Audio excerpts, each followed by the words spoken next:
The United States dropped the largest non-nuclear bomb in history on a suspected ISIS complex in Afghanistan. We're going to have the latest on that story in just a moment. It's still developing at this time, but first we want to check into news closer at home here in mid-Missouri. Community members in Sedalia are demanding a change after a third high school student committed suicide in less than 16 months. They say it's all because of bullying. Thanks for joining us. I'm Brittany Keeper. And I'm Jim Rake. Today, students, parents, and friends gathered at Smith Cotton High School to offer a piece of their minds. KOMU8's Madeline Odell is live in Sedalia with a look at the controversy. The barriers that were up earlier are now all taken down behind me, and the scene is calm, but right where I'm standing only a few hours ago, the tension in the air was so thick you could feel it.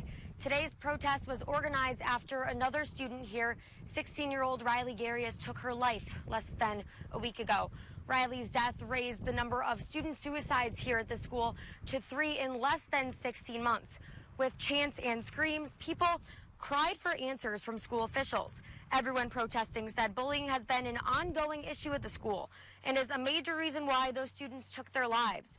However, the school says bullying is no bigger an issue here in Sedalia than at any other school. I was in her life all her childhood. We grew up together. She was like my little sister. I have no words for what people have done to her. When it comes to bullying, I believe that most situations start with social media on after 5 and before school the next day and on weekends, and then the school district works on those issues during the week, so it becomes our problem. That doesn't mean it doesn't happen at school. I believe all schools have issues with that.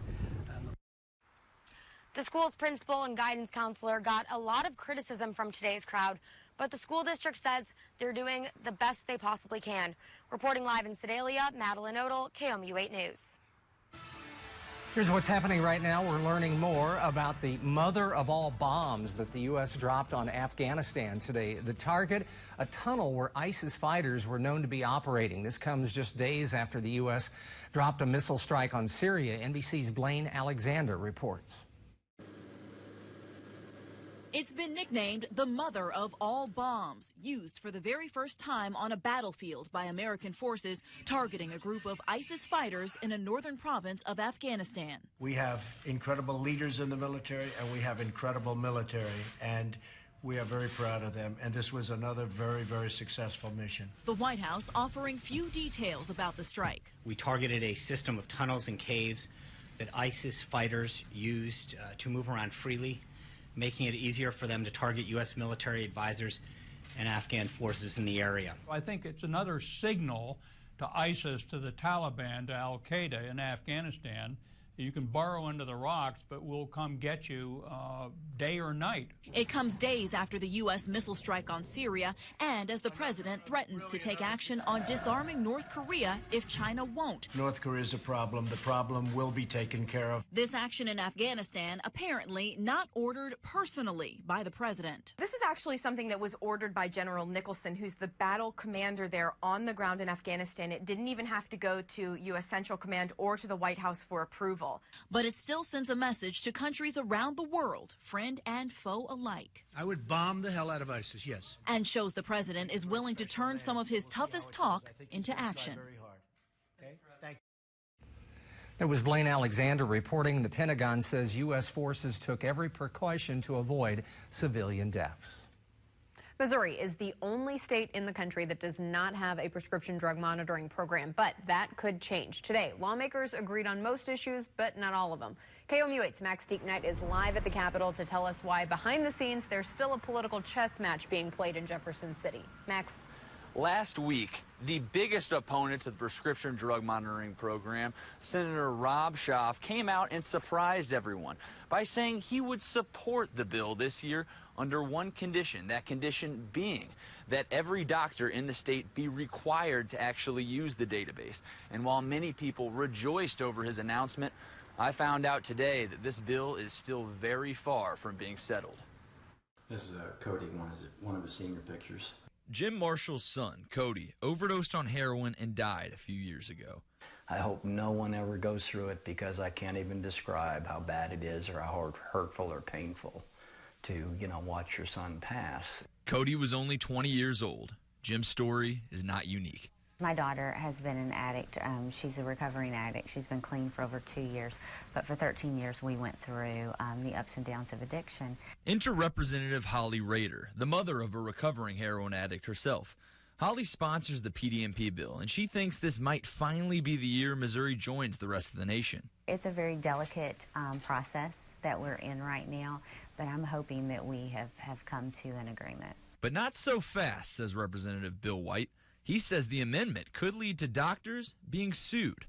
That means if they don't do it, that is a suable event. That is malpractice. If you do not do standard of care in treating patients, you are open to a lawsuit. He plans to change his yes vote to a no and says this was Schaaf's goal all along. I think it dies.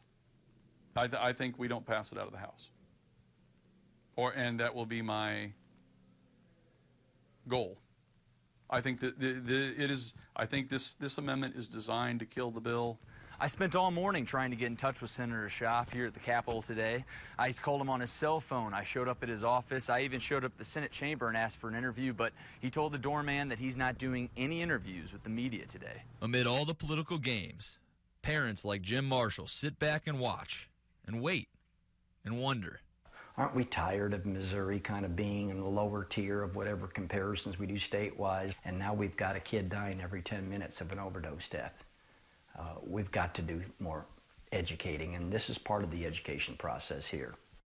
If the amendment requiring doctors to actually use the database is added on to this bill, two more things would have to happen. First, it would have to pass through the Senate, which, as we've seen in the past, has been no easy task. Secondly, it would have to then return to the House, where many people are saying that they will now vote against it if the amendment is added. Representative Holly Rader, the bill's sponsor, says she still does expect the bill to pass both through the Senate and the House. Reporting live at the state capitol, Max Deeknight, KOMU 8 News. The attorney for Dr. David Dow, the passenger removed from a United Airlines flight by force, held a news conference today in Chicago. The Dow family attorney says it's clear from the video the law was broken. Dow suffered a concussion and a broken nose, and he lost his 2 front teeth in the ordeal, according to his doctor. He says Dr. Dow found the experience on the plane more harrowing than leaving Vietnam. Pennsylvania Lieutenant Governor Mike Stack spoke out about being under investigation by the State Inspector General's office. This comes after the office received numerous complaints regarding how he treats his staff and security at his home. The Office of Inspector General told Stacks it will review the issue soon. The USS Carl Vinson Carrier Strike Group was dispatched from Singapore last Saturday to the Sea of Japan ahead of expected North Korean missile tests this weekend. Just days ago, North Korea launched a Scud extended range missile, which government officials said exploded in flight. North Korea also has recently conducted several missile engine tests as it works to improve its ballistic missile technology. They say it's pursuing nuclear weapons to defend itself from what it calls U.S. aggression.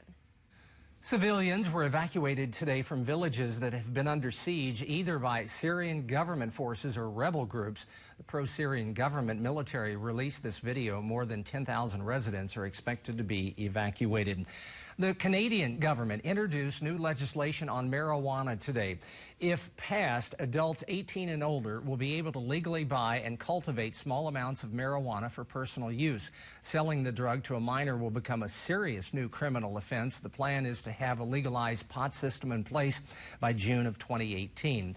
NASA has new evidence of life outside of Earth. According to scientists, Jupiter's moon, Europa, or Saturn's moon, Enceladus, both have key ingredients for life as we know it. Scientists say with research and each new discovery, they're getting closer to answering whether there is life beyond Earth.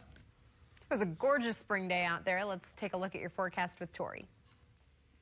Hey, thanks a lot, Brittany. Actually felt a little bit warmer than our normal spring-like temperatures by a good 10 to 15 degrees or so. Actually, a lot of us are still back into the upper 70s and lower 80s across the area. We're still at 80 degrees from Paris into Boonville and Lake of the Ozarks. Actually checking in at 82 degrees in Jefferson City, upper 70s for the rest of us. That's thanks in part to all of that sunshine that we saw out there today and winds that remain out of the south and southwest, helping to bring us some of that warmer air and a little bit more moisture that we're going to need to work with as we head head into your Friday morning. In the meantime, though, temperatures for the rest of your evening are going to be hanging around those middle and upper 70s. We will pick up on a little bit more cloud cover for the rest of the evening, but overall, we are looking to stay pretty dry until at least late Friday morning. And speaking of dry, it's Thursday, and that means it's time to look at some of our updated drought conditions across mid-Missouri. With all of the rain that we picked up earlier last week, right now we're seeing some slight improvements. A lot of mid-Missouri's in that D0. Abnormally dry conditions, a little bit worse off,